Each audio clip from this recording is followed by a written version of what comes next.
Hello, everyone. I am Lady Campo, and I would like to invite you all to YIY Soul Conversation.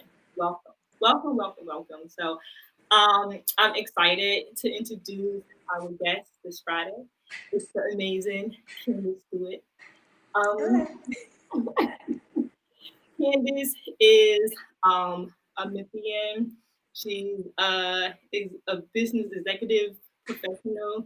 She's a yoga teacher trainer. Candace is the yang to my yin sister. And so I'm just extremely excited to have Candace join us and share her story with us. Welcome, Candace. Thank you so much. Thank you for having me, for inviting me, for encouraging me to be here with you tonight. And so, I know we talked about it a little bit before we aired, but I'm gonna get a little mushy. So, Candace is, I know a lot of people just don't know, but Candace is truly the yang to my yin. I mean, like, she'll finish my sentences. We do yoga teacher training together. She's my big sister, my supporter. Is like, you don't want no problems. If you do something with me, Candace gonna get you. I'm like a space like Candace. I don't know what to do. And she always has me like, and we have this unspoken connection that if I'm in a space and I need help, whether I say it or not, and it can be something really simple as we're hosting yoga teacher training together, and I get stuck on a word. Candace finish my sentence.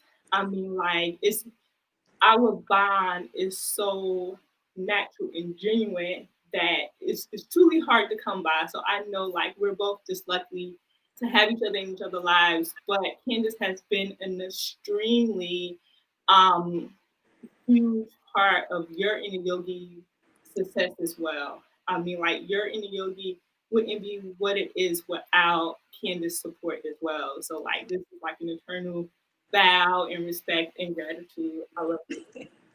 Thank you, thank you, thank you. I wish I was there. I should have just come to your house. Like, Thank you so much. And you mean so much to me. Like just immediately. Like Libby and I met in the weirdest way and just immediately became bonded immediately. Like I don't know that anything like that has ever happened to me because I am very funny acting. Like I will for tell real. anybody I am. But I immediately was like, oh, I really love her. She's so sweet. She gave me the key to her studio and she doesn't even know me. So I definitely appreciate everything that you've done, making me a stronger and better teacher. So thank you so much. Oh. And no, thank you. And Candace, like you have this and you taught me so much just from your being and like you Memphis. You're a Memphian to the heart and I love it. I am. It's phenomenal. But it's so funny how like it reminds me of like Jersey. You know, like my girls and everybody from Jersey. I'm like, nah, Candace a boss. Like she no corners. You know, like typically when people think about the South, what comes to mind is like this Southern hospitality. And you think you're gonna have somebody that's gonna tiptoe around and you're just so direct. And but you have this phenomenal ability to really be present with people, to hold space for people. And I think that's what makes it so unique. But I know part of that is this Memphian background and culture because that is Memphis as well, I believe. And being from Jersey, in the way that I was welcomed in Memphis, and of course I've been here for like 14 years now, but you know, it's like no other place. Yeah. And, but you embody all of that and like in your ability to truly just be present and support people.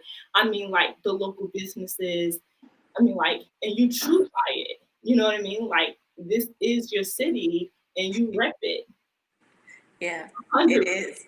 It is my city. I say that as if, you know, I'm the mayor or something, and that is not, I am not running for the, if there's anybody watching that works with me and they, you know, I am not running for anything ever.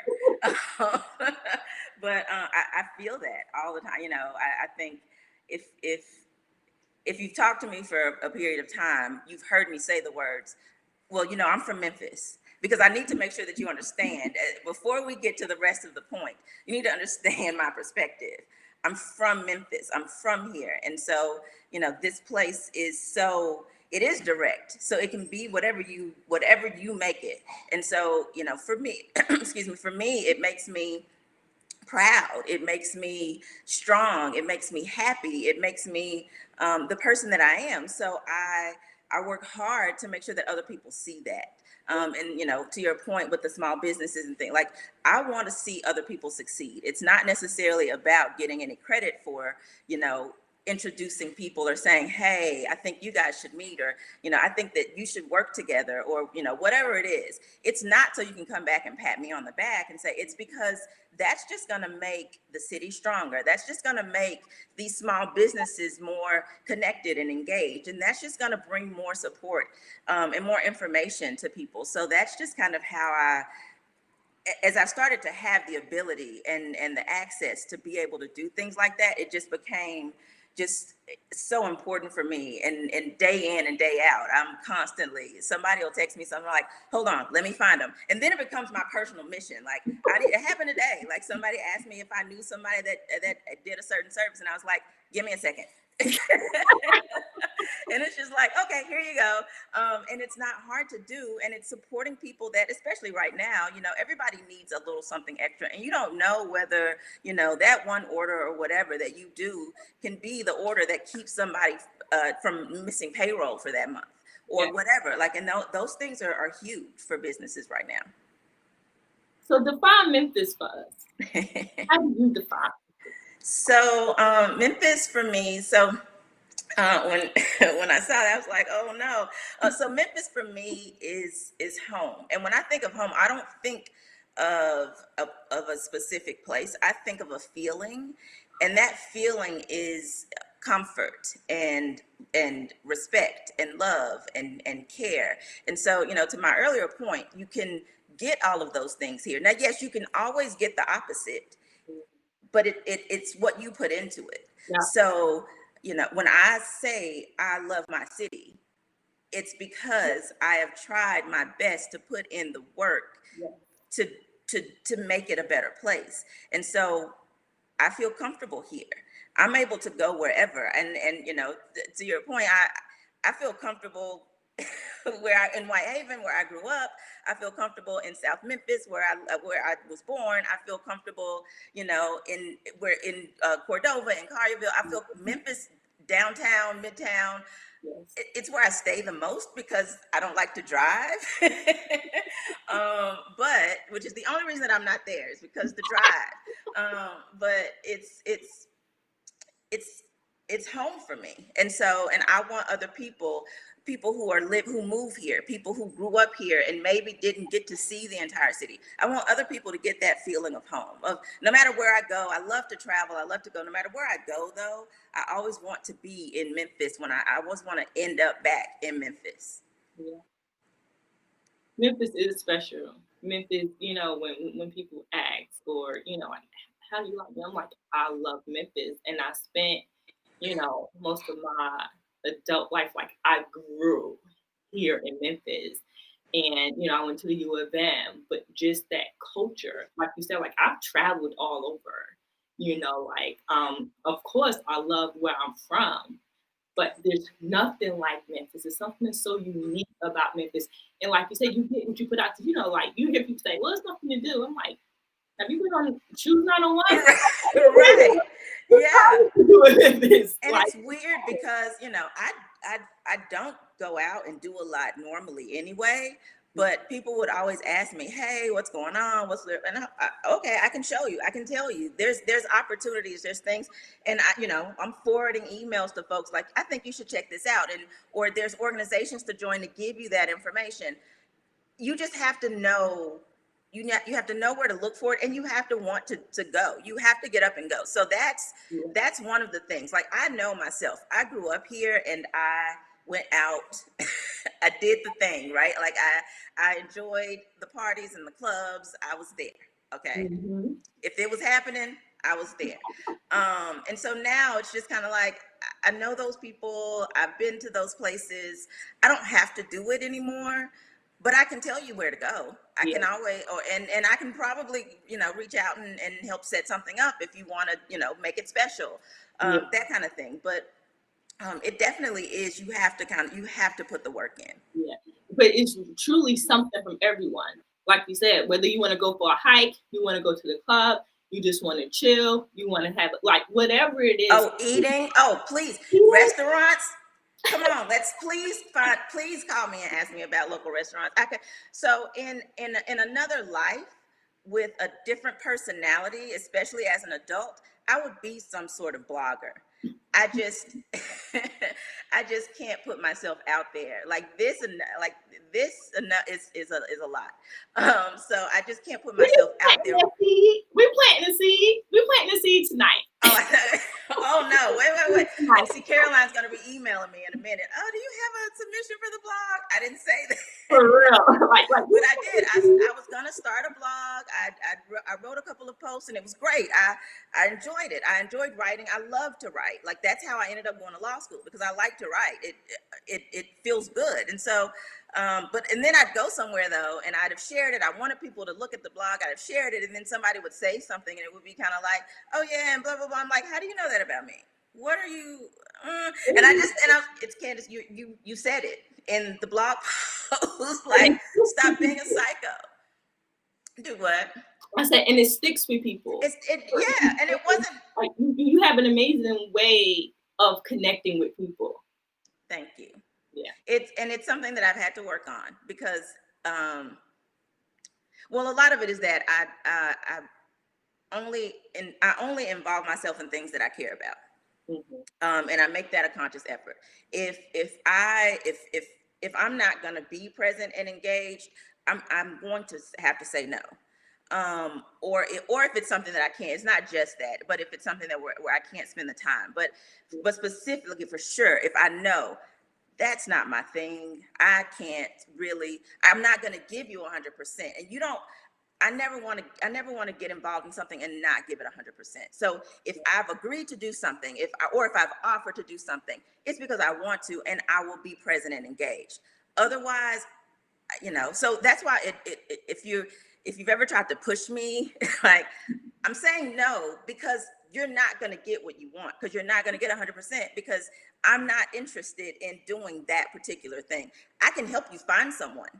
Yeah. Let's find someone that's going to be a better option, but I can't tell you that you're going to get this light or this energy that you think you're going to get from me, because that's not my thing. So you got to do the things that you love, that you're passionate about. And so with that being said, because I know your journey. We've been in several spaces when you shared them, and like and you have this amazing drive. What is your inspiration and your guide? Like, who or what guides you? Because like you said, you don't want to do anything unless it's you're giving them 100%. But everything, like when you give to you, when you feel like you're giving 100%, you're giving 200%. Like your whole heart is truly in it, and you do it in a way that like you're very it's very intentional. It's very purposeful. Like you're not going to say like everything that you say and you do. It truly has a meaning. You're not wasting space. What is your drive? So honestly, it's the fact that I feel that there's still another level or two or three. I don't know how many. I don't know how many more levels of Kandace there are. Not trying to scare anybody, but I know that there's something else. And knowing that drives me. And I know that I will feel, because I have, over the time that I've been practicing yoga and going through all of these different transformations, I became very in tune and aware of myself. And I listened to my gut in a way that I'd been sometimes negligent in doing. Right. So, so now, knowing that in my gut, there's something else, I got to keep going. Yeah. I don't know what it is. I don't know, what, when, how, why, where. I don't know. But I know that there's something else. And I know that I'm on the right path because I keep getting the signs and the signals that I'm on the right path. So I feel like as long as I'm going in this direction and I'm, living in a way that feels right, and I'm not trying to deviate from that and trying to force something else and trying to be someone else, that I'll get to the place where I feel like, oh, okay. But there's probably always going to be some pull just because of my personality. I am very, there's got to be something all the time, which so ironic that 2020 is the way that it is, because I had these plans, baby, for 2020, and I had this this planner and this list. I'm very about my lists, and it was just kind of like, nope. We were supposed to be going to a yoga retreat. We were like all of these different things, and it was just like, nope, because what you need to do, Miss Thing, is sit down somewhere and pay attention. How was it for you adjusting to that? It was hard. It was really hard, and for different reasons than other people have been enumerating. It's more for me. It's more the fact that I feel like I'm at a standstill with yoga and professionally, and there's not the movement that I was anticipating in my life. And personal, all of it, I had these plans, I had these thoughts, I had these goals, right? And so now it's just kind of like, but you can't go out into the world. So what do you do, right? So, and then work-wise, like I really, really enjoy my job. And we were getting to the point when coronavirus first hit. So I work for the Grizzlies. And so when coronavirus first hit, our team was away about to go and get ready to play a game. And, I was watching a game, and I'm getting text messages from a friend who works with a player for another team and is like, what is going on? Like, we're all trying to figure out what's going on. And then it's like, okay, no more basketball. Oh, okay. For how long? What is this coronavirus? Like, I'd been paying attention to it, and I knew that it was real, and I knew that it was happening, and I was preparing myself, my refrigerator and my pantry, to be at the house. But I don't think mentally I prepared myself for the entire everything else to stop. To the point where I couldn't go to the dentist, right? Like little things that you think about, like, oh, I can't get my teeth cleaned. Oh, so it was an adjustment, and then I had to realize that this stillness is good for me. And it has been. I needed some rest. I was in overdrive. And I realized I actually realized a few days ago, I lost my brother last year around this time. And so went through December kind of in a daze. Yeah. And then January came, and trying to kind of get back into things and trying to come back to teacher training. I remember we were in teacher training, and I felt so guilty. Like, I'm putting all of this on them, and they're being so sweet and giving me my time, and everybody was so great. But, I'm just the kind of person where I want to hold my weight. I want to carry my own. I want to, do my thing. And it was hard. And then, then work, I was traveling, and then was about to start going into this season because it's time to go. It's time I got goals, and it was like, no, you need to sit down. Yeah. And so that it was hard. It was hard for me to adjust, just being still, not being alone, not being at home, but being still. Yeah. That was what was hard for me. So now with the stillness, would you say? How do you define the stillness now? So in my mind, balance comes, like as you were talking, I'm like, oh, you have this balance, like it's like how we always say in classes, let go. But because everything sounds like it's this divine order, right? And so if you don't do it on your own, we're going to be forced to do it. Right. Right. And so now that you have this stillness, what do you feel? So honestly, it forced me to pay attention to the thing that I was avoiding the most, and that was my home. Mm-hmm. Um, And so I started just immediately I watched, I got on the treadmill, I got back on the treadmill. My treadmill had become a hanger, a clothes hanger. And so I started getting back on the treadmill with it. I just started back again because then I took a break, but I just started back again. But I cleaned out closets. I started throwing things away. It was just a great purge. I watched Marie Kondo for the very first time. I've since watched The Home Edit, like all of these things where I realized that you still have things in your home that don't fit your life. And so I have all of I want to work on making my space comfortable for me to be here because that's very important. So, but it was honestly, it just kind of become a place to kind of come, make sure my dogs were fed and walked, and take a shower, change clothes, go back to work, right? Like it just had become a landing pad. It was not a home in that true sense. So since I have, become almost a little bit obsessed with crystals, I, walk around the house dancing with my sage, the energy, I've changed the energy in the space and I love it again. So now I'm ready to do what I need to do to get it to the point where I want it to be. Now, coronavirus has kind of slowed that down as well because I don't want anyone to come in here to kind of do the home repair. But there's stuff that I want to be done for the renovations. But I'll change my mind by January. I told myself I'm going to find somebody, and they can be here while I'm gone. Like I'm going to deal with it because it's really important to me to go ahead and get started because I have done all of the clearing out. I got a message. I was getting messages all day,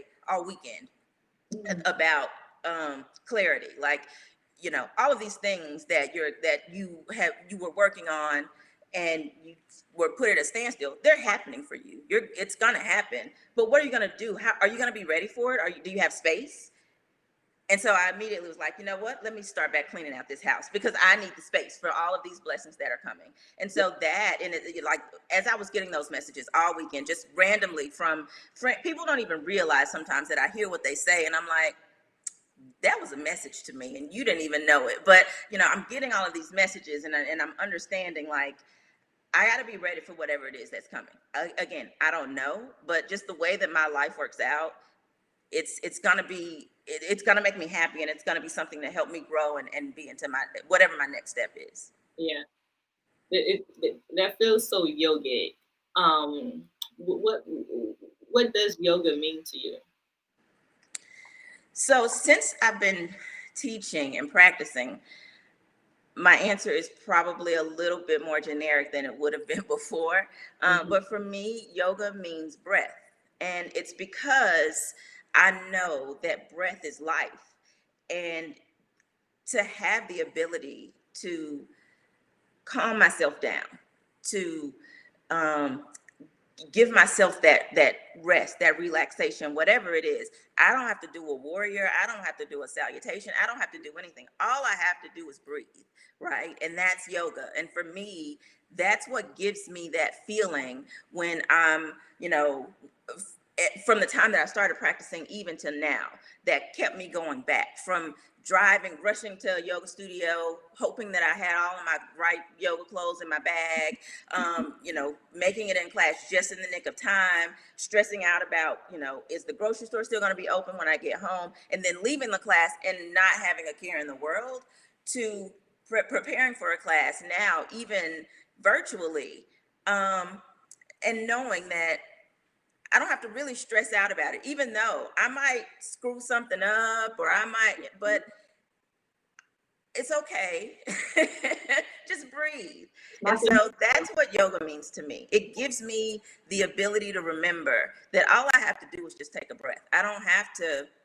Now, sometimes in life, in real life, after I take that breath, you might, yes, still get, Yeah. Kandace rolling her neck at you. But I will have taken a breath and it'll be a whole lot less than it would have had I not taken that breath. So you saying that because I know you always say, "I used to be a mean girl." Yeah, I A was little bit just of a your little bit. transformation. If anybody on Facebook Live from high school is watching, they probably would say she did used to be a mean girl. But I love y'all now, though. I do. Man, like, so what's that transformation for you? You know, like when you look back at like who you was once and how you, evolve. Like, how does that feel? I mean, like, um, that's a testimony of the practice in itself. and I mean, having gone through it and understanding that, I was young. It wasn't, none of it was purposeful. It was just me growing into the person that I am, right? Like, you know, I kind of had to protect, in my mind, I kind of had to protect my space, and I didn't know why, Yeah. right? Like, so, I wasn't being mean just to be mean. It was more, why is everybody so much, I need y'all to get away from me. So whatever I have to do or say to get people out of my arm, because I just have never been, while people always thought that I was really outgoing, and still now people think that I'm really outgoing, I really am more of a one-on-one type. I'm better with smaller groups of people. I'm more comfortable. I can relax. When there's a lot of people, I'm tense. And that's always how I've been. So, I'm not making an excuse for it. I was not, but a lot of it was Yeah. just trying to I You're needed to keep protecting people yourself at in bay. guarding. Yeah. To protect So to protect myself, absolutely, to protect my energy, to protect my peace, because I didn't know. You don't know when you're young what it means to be, an introvert or an extrovert or an empath or light, or, you don't know what it means to be those things. You don't know that other people's energy affects you. You don't know that you're exhausted when you get home after cheerleading practice because you're the captain and everybody wants, you got to make up the routine, you got to do, and then, so and so didn't show up to practice, and you got to do this, and as a 16, 17, 18 year old, you don't realize that you're exhausted because, you've taken in all of this energy, and you're feeling all of these things. Now, I watched my mother be exactly that and do exactly that and come home and go immediately to just relax, and I didn't understand at the time yeah. what it was that she was doing, but she was a nurse. She was a home health nurse, so she was going into people's homes and taking care of them, and had, a number of patients in a day, and they all loved her, their families loved her. So there was a lot that she was doing and giving, and then coming home and making sure that we ate, and making sure that, there's, and then the little bit of time for her, Yeah. right? And so then it was just kind of like, oh wow, like, why is she always so tired, and what is the, it was just work, like, you're thinking those things as a child, but now as an adult, I Yeah. realize You get it. you gotta have that time, right, to give to yourself, um to recharge, to be, so that you can be the best version of yourself. And so with you, because just like you said, and I think just as like women, we wear multiple hats, and we tend to want to nurture others before, caring for ourselves. And with you, and I know it's a little different now with COVID. So like let's kind of think like before COVID, because you were, like you said, you worked for the Grizzlies. Um, you were teaching in multiple studios. You were also teaching like corporate yoga classes, and then whatever else that was coming up. Like you still had your social life. And so was it difficult to have this balance as a between your professional career, your yoga career, and like your personal life? um yes, it again, I'm led to do certain things. Like, I knew that I needed to teach these classes that I was teaching, because there were people who maybe didn't feel comfortable going to other studios, so they want to make sure that they get some practice. I knew that there was a reason that I have the job that I have, because, um, when I was looking to leave the practice of law, I wanted to do something, I wanted to learn something, and this gave me the best opportunity to do, everything that I wanted to do, everything that I've wanted to learn. It's all there, right? And at an organization that represents the city in a way that very few others can say that they do, right? And then knowing how important my friendships are, although I am probably on the level of things, the thing that I'm worst at is the friendship thing. But and not no buts, and my friends know and understand that about me. And I get the occasional check: are you, everything's okay? You're good? Are you, or the phone call: I just needed to hear your voice, everything, which I completely appreciate. But it doesn't have to be the everyday, and nobody's feelings get hurt about that, because I've had the core group of friends that I have since junior high school. And then, I added a couple more in college and law school. But the people who know me the best have known me long enough to understand that I'm not Yeah. ghosting them. I'm not acting funny. It's just like sometimes you have to remind Kandace that, hey, but I'm gonna remember the birthdays. I'm gonna remember, and I'm gonna chime in on the group text every once in a while, but it's always kind of too much. So bringing it back to the question. So yes, it's difficult, but one of the things that's starting to come really, really clear to me is that it doesn't necessarily have to always be separate.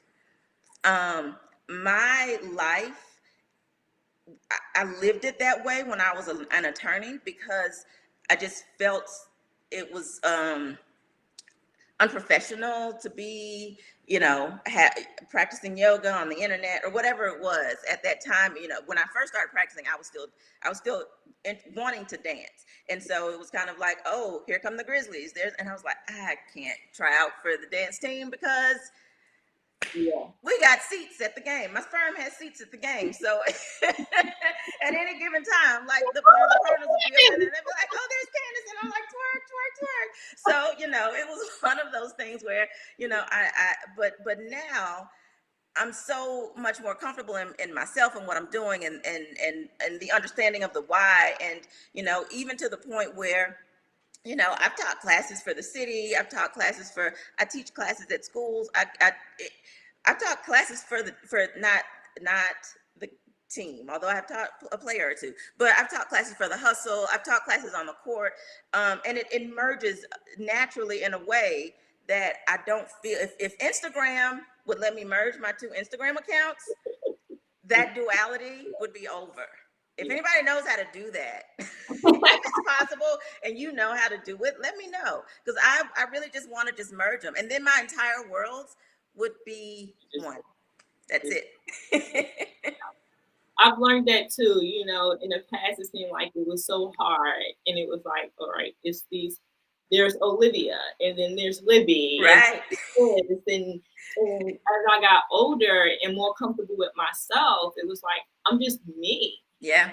Like you just take that, but it feels like when you're authentic with that, people see it and they accept it. Yeah. If you're uncomfortable, where when people may have these judgments, it affects you in a way because you're insecure.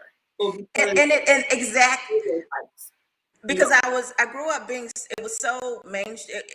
The things that I was doing was so mainstream that it kind of pushed my weirdness off to the side a little bit, but it was always there, right? Like it was always something about what she's. It's not, but yeah, but now it's so funny because the things that I think, like, if I say that, somebody's gonna think that I'm crazy, and then they'll be like, oh, well, tell me about that herb. Now, what did you put that in? What kind of tea did you make? What did you like? And so it's just kind of like, yes, some people think it's weird. No, it's not the way that people normally live. But but they're listening, they're paying attention, and it may be weeks later, and I'll get a text, and somebody will be like, "Now, where do I get me some crystals? I need to," and it's like, you know what? Let me tell you, right? So you join the weirdness. Come on over here with me. And it's really life is planting those seeds. Yeah. Because they heard it from somewhere else, but whoever they heard it from, they weren't connected with that person. Right. But because Yeah. they're connected with you and you have this openness, it's like, maybe it ain't that bad. Yeah. Maybe it's not evil. I know they said in church the other day that it's not. I'm not supposed to do that, but I don't think Kandace is the devil. So let me ask Kandace. Aw. And so now with COVID, I know, and well, I want to take.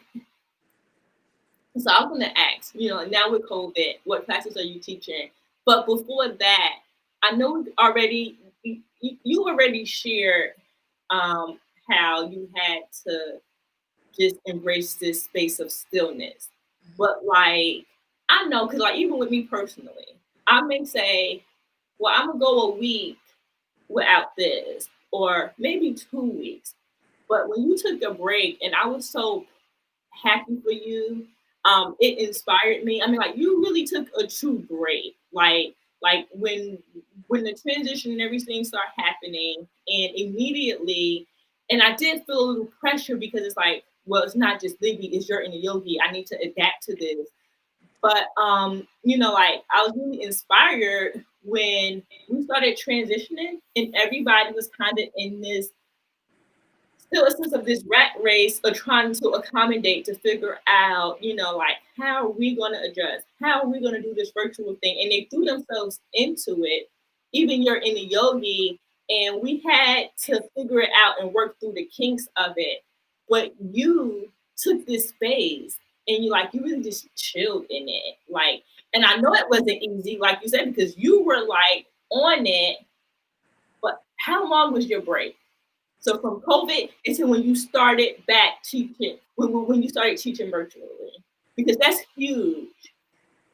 March to October. Yeah, Right. it was October when I started back teaching. And it was really hard. It was. I missed yoga. I didn't step away from my mat completely. I still, did my meditations. And I always make sure to do my cat cows. If I don't do anything else, I'm gonna do my cat cows.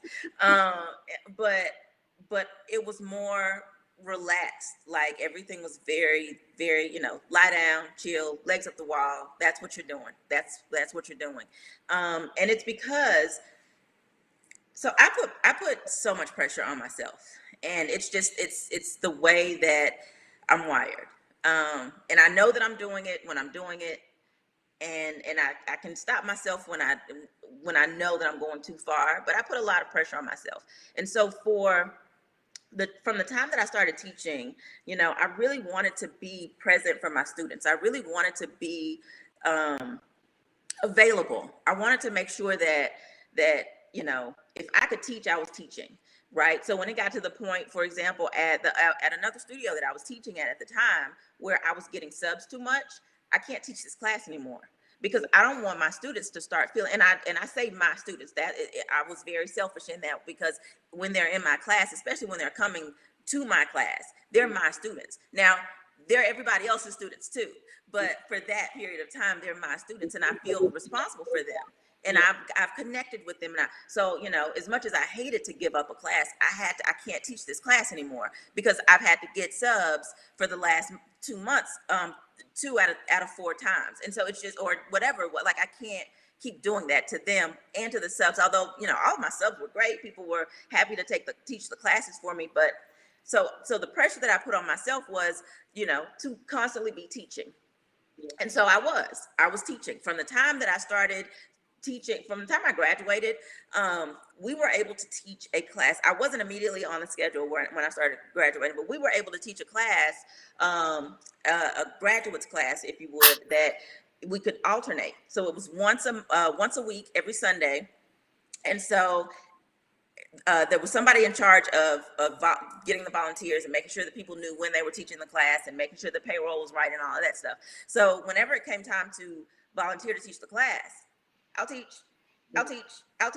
And then, I was going to other people's class. And then when they started needing subs, I became the sub. And then then people started asking when I'm going to get a class. So then I got a class. And so then it was like, yes, I got a class. I'm still subbing. I still teach this class on Sundays every once in a while. And, okay, now what's next? What's next? What's next? And then I start teaching at Yogi. And then it's, ooh, Libby, let's do, I think I want to do this, this workshop. Okay. And then it's like that. Ooh, what about this workshop? Okay. So then it's just constant. It's a thing. And I love all of it. And I'm building my all day. It was like you got this 6 a.m. class, you working, and then you had evening classes, and then like it was like 2 full time. And then I want to go to spin class, and then I want to go have drinks with my friends after the game, and then so it was I was moving all the time, and so and then fast forward to last year this time when I'm dealing with the death of my older brother, and other and you and Yo both at were like, because I'm trying to figure out, do I need to reach out to people to sub for me? And both of y'all were like, no, we got this. Don't worry about it. Your classes are taken care of, and would check on me every once in a while, and phenomenal support. And then, trying to get back into it, and then realizing that I rushed back into it, and then, taking my time, and then traveling and being out of town, and then COVID. It was like, you know what? To try to learn virtual, to try to do these things, to try to, you cannot. Absolutely not. Like, I talk to myself like a 5-year-old. Like, no, will not. Sit down. Like, sit down and be still. And so that's what I had to do. That, like, and really, really sit down and be still, because I legit will feel every hour of the day if not if anybody lets me, because I just will, right? Like, I just will. I'm going to the German cycle bar in Midtown at 5:30 in the morning, right? I'm trying to get that class in before I go have a coffee meeting at 8 o'clock at Muddy's, and then go to work. And then, like, my days were ridiculous. And not saying that, not in a self-important way, but in a constant, like, and there's always something to do. And so that time of just relaxing and enjoying what yoga was to me, which is breath, enjoying just sitting and breathing and being, and because I don't watch a lot of TV, I don't, cleaning out my house, playing with my dogs, those things were bringing me joy. Sleeping, because I'm still working. We're working from home. We didn't know what was happening, right? Because at first it was a break and a hiatus, and so we didn't know necessarily what was happening. But my job doesn't completely have to line up with the basketball, right? There's so many other things that happen behind the scenes, so there's still plenty going on. And then with all of the things that were happening in the world, and my feelings towards all of that, and the politics, and family, and all of these different things happening. So I just had to be honest with myself, and I would almost come back every couple of like June or July. I'm like, I'm ready, and it was like, no, you're not. Sit down. Like, no. And so when I finally said it, I looked at my calendar and I was like, okay, give yourself time, give yourself a month where that for those days you are available. You don't have any late meetings. You don't have anything that might stop you or force you to go and try to find a sub at the last minute, so that you can see how it feels to get back into the flow of that. And it felt so good to teach and to see, my familiar faces that came to see me and take the classes. And I just really missed it, and I really enjoyed it. And I'm so excited to be teaching again. I'm so excited for teacher training to be starting again. Like, I pulled all my books out when I got home the other day, and it was like, ooh. We're gonna have adult YTT this I think so too. Like, I I'm think so too. excited about it. Like, I think so too. For our on-site space, like, it's just gonna be like phenomenal. Yeah, like, I'm excited. I'm so excited. So if somebody wants to take a class, so now you are teaching. I am teaching. You're watching. You can take one of Kandace phenomenal classes. She teaches all classes, whether it's Ayurveda, hip hop, regular vinyasa, You can get everything, and the classes are fun. You're gonna have a dope playlist. What classes are you teaching now, Kandace? So I'm teaching 2 regular weekly classes. The first is on Wednesday night, 6:30. It's at Your Inner Yogi. Register at yourinneryogi.com. It's a vinyasa class, all levels. Beginners can take it. If you don't know what yoga is, all you need at your house is whatever you have at your house: the floor, the towel, the mat, whatever. My dogs make regular appearances, so but they're adorable. Pop in. I was waiting for them to pop in. They are knocked out, girl. I don't know what they are knocked out, and I didn't give them anything. I promise. They ate. I did give them soft food today and took them for a walk, so they might be tired. But yeah, so I teach that class, and then I teach at Anybody Yoga, and it's virtual too right now. And probably will be for the duration. That's Yo Clark, who's one of my teachers, amazing, phenomenal human being, just a wealth of knowledge. We love her so much.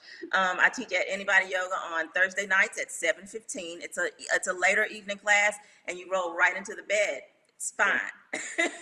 And it's the same. It's vinyasa. It's a little slower because it's so late and it's dark right now. And yes, we get that. That's the energy that we give. Like, you don't have to have your camera on. You don't have, like, I don't have to see you unless you want me to, so that I can make sure that you're not going to hurt yourself. But if you're comfortable in your body, I tell students all, because they'll be like, turn your camera off. It's fine. As long as you can see and hear me, I don't have to see you unless you want me to, right? Because if you want to be in your pajamas, I want to be in my pajamas too, but I'm not. I'm not gonna be in my pajamas. But yes, please come and see me. I will be adding another hip hop yoga series at the top of the year. Really love doing those classes. And we'll probably be looking to do one more virtual series. So working on something Ayurveda. Got to reach out to my baby girl Bridget to see if we can do something correlating with our teacher training Ayurveda.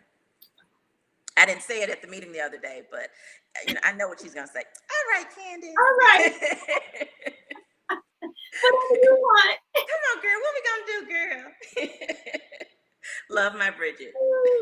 So you mentioned yoga teacher training. We have yoga teacher training coming up this January. It'll be starting January 9th to August.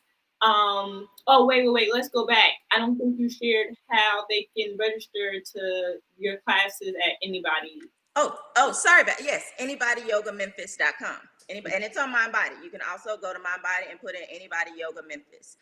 Anybody Yoga is one word. We gotta make sure we get Yo plug in there. Yes, for sure. And Yo is an amazing teacher. Like I will say this, and I have to say this for Yo and for both studios. If you can't make my classes, if they're too late, if it's not a good time for you, try yoga. Go to either of the studios. You will find amazing teachers.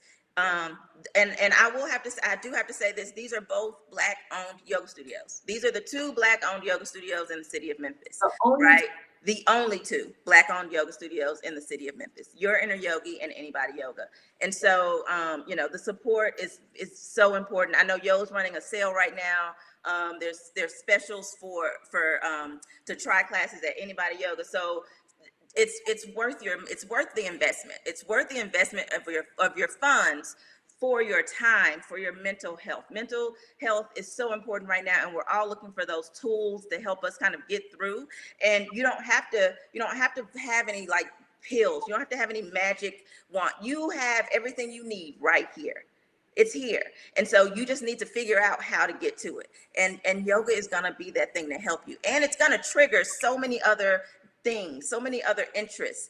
I went from going into a yoga class to not eating meat to Ayurveda and herbs to, like, you start to care so much about everything that you're taking in. And so if you're looking for some encouragement, start with a yoga class, because it's still physical. Like, don't get it twisted. I teach a private 3 days a week. One of my really good friends, and it's one of the, I know really for her, it's her way of checking on me to make sure, because I am a hermit for real. But also she has a very highly stressful job as well. And so, but it's weird. We tell each other all the time, like, I'm doing this for my body. I really didn't think it was going to be this hard. Like she'll say to me all the time, why am I sweating? Or why am I sore? What are you doing to me? And you know, when we're in the middle of it, you don't think about it, right? Because you're moving, you're breathing, it's fine. And then it's like the sweat drips onto your mat. And it's like, where did this come from? So it's physical. Don't get it twisted. You don't have to be out here lifting 80 pounds of weights to be getting a workout. It's physical, it's mental, and it's gonna help you. It's gonna help you figure some things out for yourself. Yeah. After you told me the last time I scare people when I say it changed their life, I don't want to say I don't want to scare anybody. But it does. But, you know, it will. It really will. So with yoga teacher training, you know, what do you look forward to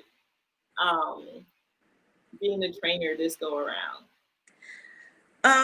So I really see, I've seen the evolution of our classes, of us as teachers and trainers. And I really look forward to those testimonials of the people who come back to talk about their experience, because, you know, a little, you know, personally, it makes me feel good that we did a good job, right? Like there are people out in the world that we trained to be yoga instructors. That's wild, right? Like, but they got what they needed, and we can take a little pride in that. And so it's like, you know, planting those seeds. It's planting those seeds, and they're out teaching. Like there are teachers that we've trained are out teaching. So having the people that are in this training class come through and say, you know, I don't know what I want to do, and then having our trainers come in and say, this is what I'm doing, right? Like it just taking it to that next level. I'm just looking forward to seeing the growth in the program, the growth in us, and then the growth in the people that we've graduated already. It makes me feel so good to see all the things that they're doing, and to hear about the fact that they want to teach, and they're teaching, and they're, you know, whatever it is, whether it's, you know, going to school or volunteering at, you know, whatever it is, that you're putting that out there, because that's me putting that out there, because I helped you become that, right? Like, and so, you know, I often say, because I will plug another teacher as much as I can. If I know that the class that I'm teaching is not good for somebody's schedule, and I know that they're interested, but they can go to Libby's class, you need to go see Libby. You're gonna love Libby. And so because I can't teach all the people. Yeah. I can't. It's absolutely impossible.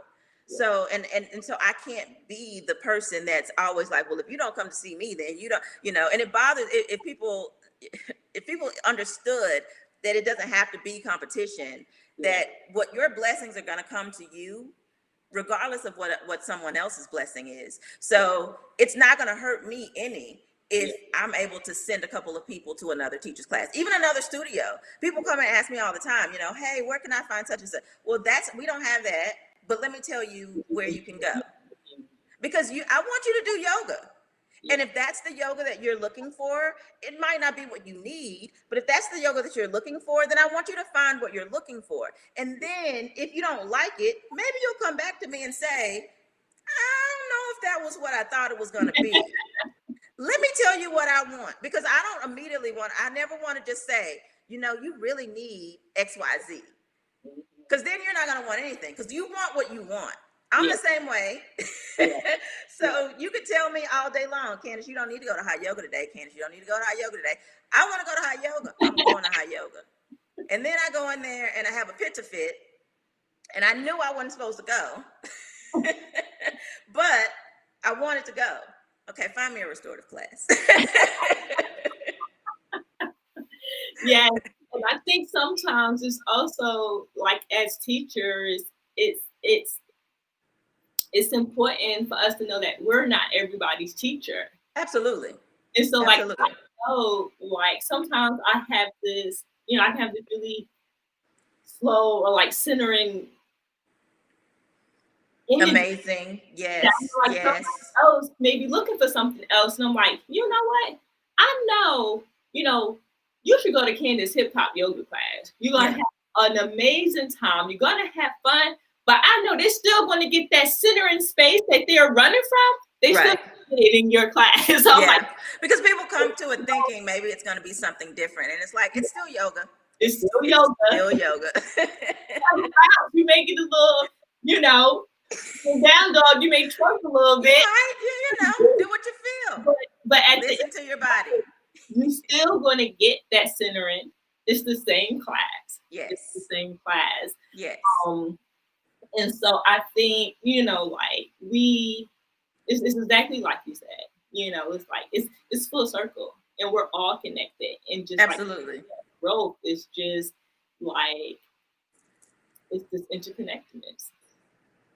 For sure. Uh, I wish I was there. no.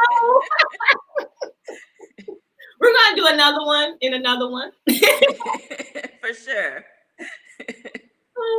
Do you have a man? I feel like we planted so many seeds, and I think the our time together is always special. But I think people have this stereotype of yoga practitioners, yoga teachers that are in the clouds, and we walk on and everything is perfect and nothing bothers us. And so like I think it's just this realization that no, that's not the case. But through the practice, you certainly start transitioning and evolving. And it's this realization. It's not that things don't bother us, but you start listening to that intuition that's telling you to sit down and chill, right? Or you learn not to react to something, but respond to it. Yeah. Give yourself an opportunity to process this and then respond. It doesn't mean that your response has to be peaches and cream. Right. But you know, you ain't just gonna pop off, but you're gonna be more assertive and direct and intentional with whatever words you say. Yeah. You know what I mean? Like, and so like I think it's realistic. You know what I mean? Like, and I just think your practice and your journey is just a true example of all of that. Thank you. Oh. Thank you.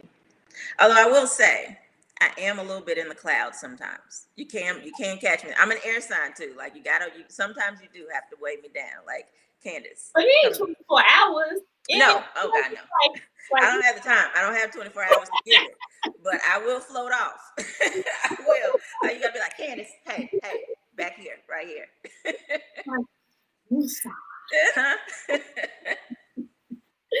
Oh, do you have a closing offering? And so that is actually part of it. And you said it earlier, and it was just, I was like, she always does this to me. So, you know, I thought really hard about it and was trying to think about great readings that I love and thinking, one of my favorite books that I normally am reading around this time, but I'm about to read Obama's book and it's long. So I think I'm going to probably miss it. But the Bhagavad Gita, I'm like going through trying to go find no. What I've been focusing on and what I've been doing and if you've taken any of my classes and we've done our centering, you've probably heard me say, but it's be present, because, that has been a work in progress for me, because a lot of times I am 1, 2, 3, 4, 5 years in the future mentally, because that's where I'm trying to be. So I'm currently doing the work to get there, but I'm missing out on so many things. There are periods of my life that I don't remember, like big chunks of time. So my friends will be telling a story and they'll be like, oh, and remember we blah, blah, blah, blah, blah. I have no idea what you're talking about. But I was working so hard to get to whatever I was trying to get to that I was missing out on things that were happening right then. So, I'm working really hard now to try to be focused, because I'm antsy. I want the stillness. I can't, how long are we going to do that? But I know that it's for a reason. It's teaching me something. I'm still doing whatever it is. I'm still doing what I'm supposed to be doing. You still have to do the work, but at the same time, you have to understand that what you're doing right now is important, because you might miss out on an opportunity to shoot past what it is, right? Like, you have this in mind, but what I have in mind for you is so much greater than that, that if you're so focused on that, you're going to miss this opportunity to go to the next level where you don't have to deal with what you're trying to get to. And so that my message and my mantra and my my charge or challenge to anybody is to do that. Right now, we are in a place where everybody is trying to think about 2022, right? Like, we've all completely skipped over 2021 because we feel like, oh, we're gonna miss the summer anyway, so let me plan my 2022 trips. And that's all well and good, but you don't want to miss the things that happen, because it's going to teach you something. You're going to learn something from it. It's going to be something that's going to help you grow, whatever it is, right? It may not be an easy lesson, but you have to be present because if you're not present for it, then you can't heal from it. You can't accept it. You can't understand it. So just be present. That is, that's my work in progress for myself right now. It has been for the last couple of years. A friend of mine gave me a mug just randomly. And I think maybe she had heard me say it in a class, but she saw it at TJ Maxx or somewhere. And I have the sweetest friends. They will do that. They'll see something and be like, nobody would want this but you. But she gave me, and it may have been a birthday gift or whatever. And it says on it, be present. And I mean, it's one of my favorite mugs. I usually have it, but we had released our schedule today. So I've been, my Grizzlies mug was my, go-to. But so, yeah, I mean, I would challenge anybody to pay attention to where you are right now. Enjoy it. Find there's a pleasure in it. Find it, right? Like, you may not immediately be able to see it, but live right now. Still plan, still work, still aim, but don't miss out on what's happening to you, for you, because of you right now. And I love the t-shirt, Black Girl Magic. I sprinkle that on everything. Oh, and you a little sprinkle. My best friend got me this for nothing. She got it for me randomly. Yeah. Oh, thank you, big sis. And I miss you. I was thinking today, I was like, me and Libby were going to, like, we just had our regular, like, lunch we were doing, and she would show me the vegan spots. I would show her the vegan spots. Like, God, I miss that. When you were here the other day, and I was like, oh, and like we were talking, we were doing our meeting, and I'm like, oh, I miss this. Like I already knew that I missed you. Yeah. Us being together, I'm like, oh, it was breath. It was. And it really made me look even more forward to the yoga teacher training, because I'm like it's something that's really hard to put into words. But yeah, I miss you so much. I miss you. I know. I'm like, I know Kandace loved me because I'm so touchy feely, and you like, I know when people come around, you like, all right, what's up? All right, Dad. I'm like, are you hugs? Yes. And because it's so hard. It's hard. And I mean, like, I'm not going anywhere really. Like, I leave my house maybe once a week. And it's hard. That's one of the things that I miss a lot, is the fact, and I'm not a touchy-feely person, but I do miss my hugs. You're a hugger, and Yo is a hugger, and I mean, like, and saw her, couldn't hug. I was just like, what do I do? But and there are people that you can't do it. It can't happen to everybody. Like, I can't give everybody the same treatment. Like, and you're right. You are very right. I don't make anybody feel bad. I'm sorry. They'll be all right. No, but and the fact that you ask, like the fact that you say, I'm like, that means a lot to me, because everybody's not the same way. And you know that it's family. Yep, definitely family. Oh my God, I love you. Love you too. Stay safe. You too. I'll talk to you soon. Not on live anymore though, for a while. No, look, I might probably like after this or tomorrow. Right. And thank everybody for tuning in and watching me. Oh, I had one thing that I wanted to share. Yes. So, talking about Memphis, I had a show and tell type thing. We're cleaning out the house, right? Like we, as in me and the dogs. We're cleaning out the house. And I've long told people that there's no evidence that this ever happened. And then I remembered my godfather kept a poster. For those of you who are still watching, you're in for a treat.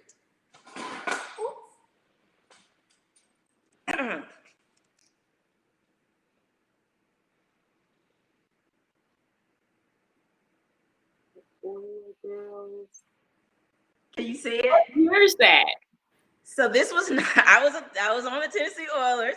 This was 96, 97. The Oilers were here. No, 97, 98. The Oilers were here for a season. And I was on the dance team for the Tennessee Oilers. And I would always say to people, there's no evidence. There's no proof. You can't prove it. And then I found this poster that my godfather kept and framed. And he was so happy to give it. They had some smoke damage or something at their house. And he was like, oh, Candy, I got this blah, blah. And I was like, what are you talking about? I was like, oh my God, give me that. But I was cleaning out the room with all the workout stuff in it. I started laughing. I was like, I'm gonna have to show Libby this picture of me. I was. This is one of those periods of time where I wasn't present. I don't remember so much of this at all. Like it came and it went, and that was that. Yeah. But I did it.